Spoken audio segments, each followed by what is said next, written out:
doesn't know what her line is. Okay. Whose line is it anyway? You Introduction. Stephanie. Your name is Stephanie. Stephanie. I am Amanda. You're Amanda. I'm Stephanie. Okay. No, I'm Amanda. You're Stephanie. Okay. I am your host. Look, introductions. What? I can't talk. Introductions. You get this. Okay. All right. Ready? Dearest gentle drinker, welcome to Sparky Bartender, Drinks by Design. Bridgerton Season 3. Tea time. I'm your host and the Sparktender, Stephanie, here with my lovely co-host, Amanda. Each episode, I'll create drinks based off of Bridgerton Season 3. And my co-host and I will be making predictions based off of the episode titles. So, if you are a Bridgerton fan or you just like drink making, you are in the right place. Today's drink is a modern take of an old classic, and it's called New Fashioned. Bridgerton takes place in the Regency era, but you may have noticed the classical pieces of modern day music, plus the cultures that may or may not have been seen back in the day. So stick around and Stephanie will show you how to make some tasty drinks, and we'll spill a little Bridgerton tea.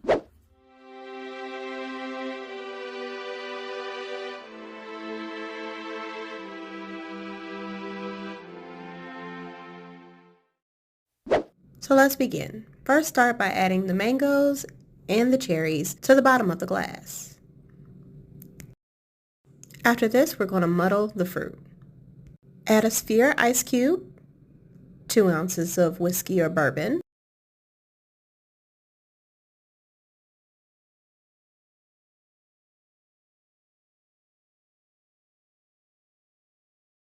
one ounce of spiced red wine. You can warm this up if you like to. Top it off with ginger ale. Then garnish with a cherry mango flag. And there you go. New Fashion.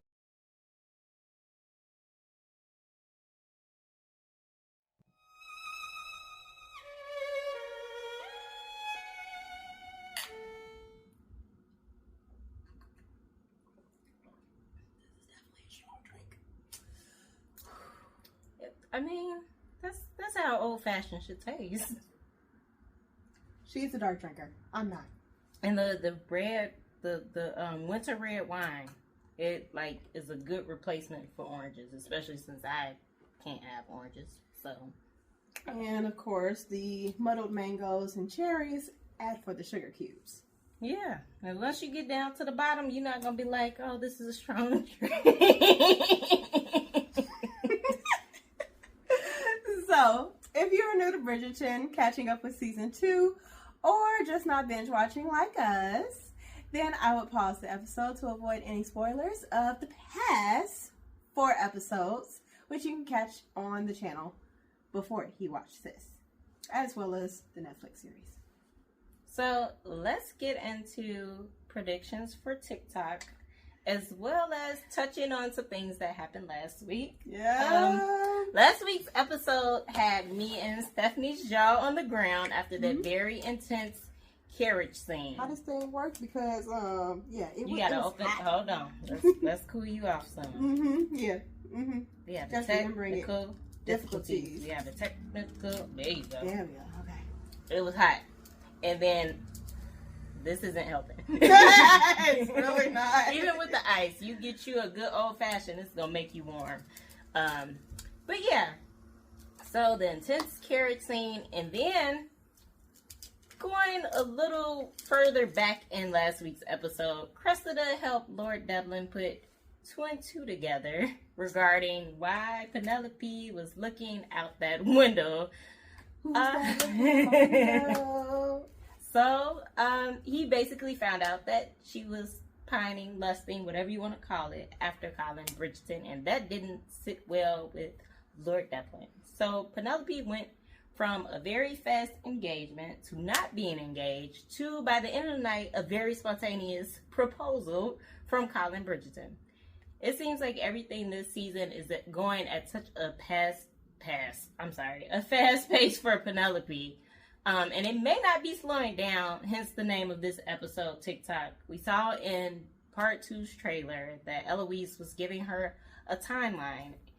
And I'm starting to think it may be an episode about maybe a little Cinderella scenario for Penny, where her carriage, so to say, will be turning into a pumpkin by midnight if she does not come forward and tell her fiance the truth. I don't know if Eloise is going to put her on the spot. I'm also kind of thinking maybe Penny will do a little sneakiness and wait until the nuptials happen to spill the beans, because then he's locked in. Where he gonna go at that point? It's no divorce. True. What do you think, Steph? The preview definitely hinted towards a deadline. Midnight will definitely be the time that she has to reveal to Colin that she is the Lady Whistledown. However, sometimes things work in a very interesting way. So, as of right now, is it a race against the clock, or is it a trial of patience?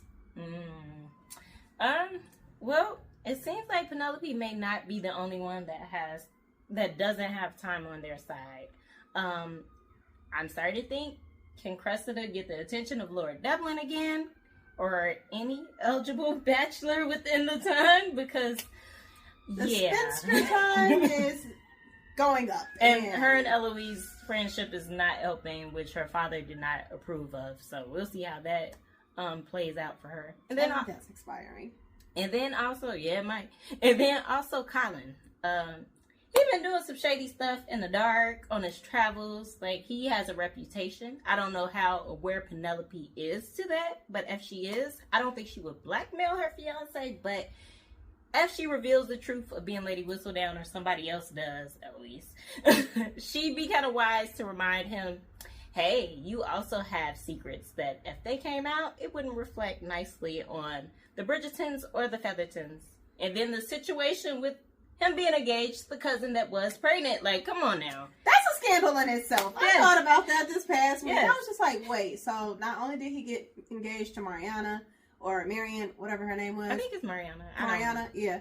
To Mrs. Thompson. That was her name. Right. Yep. To Mrs. Thompson. And then she hinted that there are people that care about you, pretty much saying Penelope is the person you're supposed to be with.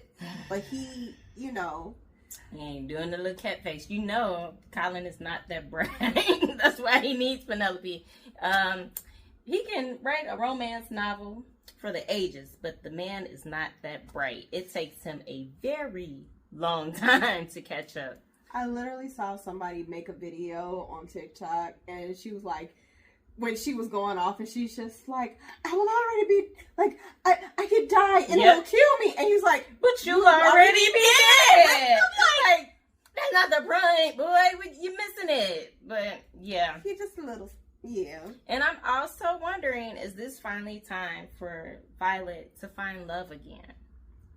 Yeah. I would love that time to start. Yeah.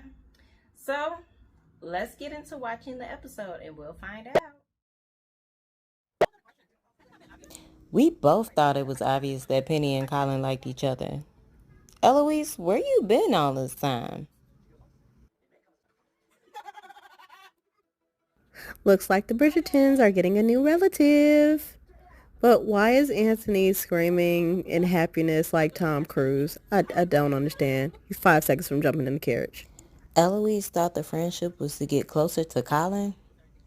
Girl, how? Lord Greer just sounds like an old man. And I was right, he was an old man.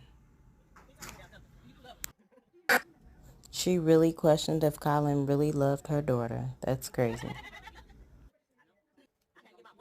Colin came to put Penelope's mom in check.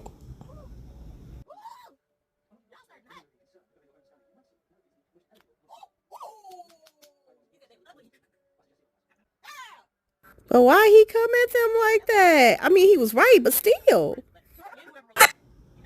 So this is another hot and heavy scene we can't even talk about. Mandy is going to continue riding this man about his face. Wait, pause.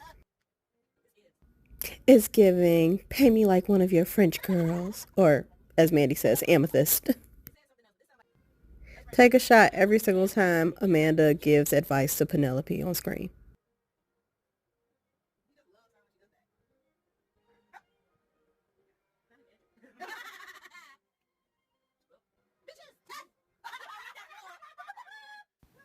I really thought that song was Billie Eilish's song. I like it like that.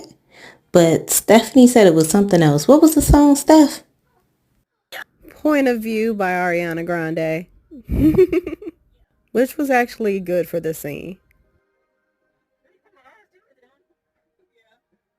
The Francesca Kilmartin dynamic is so cute, but Violet, why are you hating?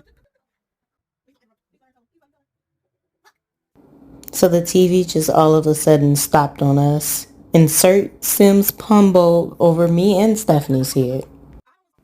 I guess Colin really wants to assemble a mystery team so he can figure out who Lady Whistledown is. It's giving Scooby-Doo vibes. Lloyd Greer was just a very boring match. The man don't even like art. I really get tired of Penelope's one sister that's dumb as a bag of rocks. That girl said stop thinking so the baby could be smarter. What's wrong with her?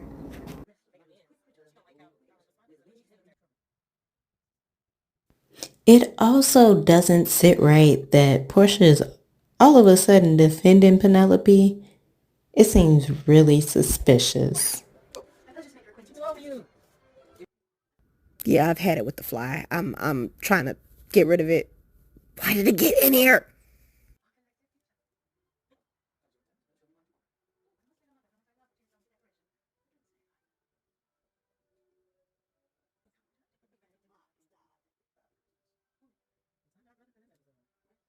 And the infamous question of where's Lord Debling and will he be making a return to help save Cressida out of this dilemma?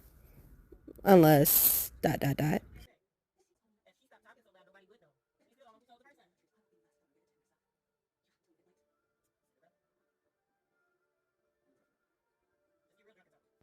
Go ahead, take the shot now.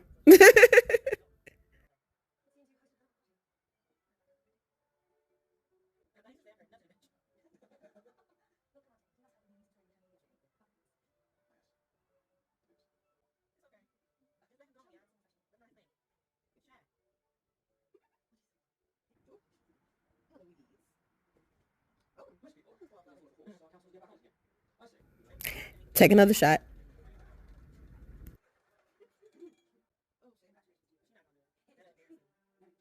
Now, Eloise, you did not have to add your little 2 cents to the daggone toast. What Colin said was perfectly fine without your 2 cents. Portia, you go away too. Portia was given a drunken mother of the bride speech. I guess to prove Colin wrong about her. Eloise and Penny just need to be friends again because y'all the only ones that got that type of mind. Like, y'all are embedded in each other's minds. Like,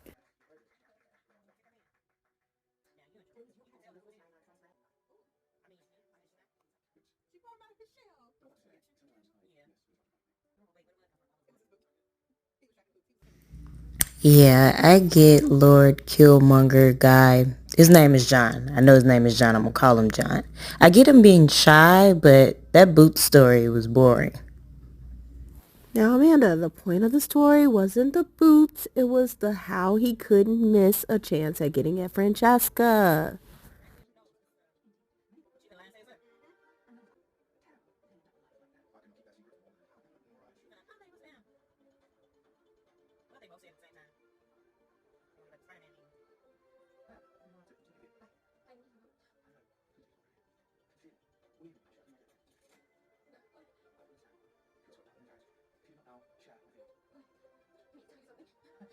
Breathe, Penny, breathe. Please, breathe.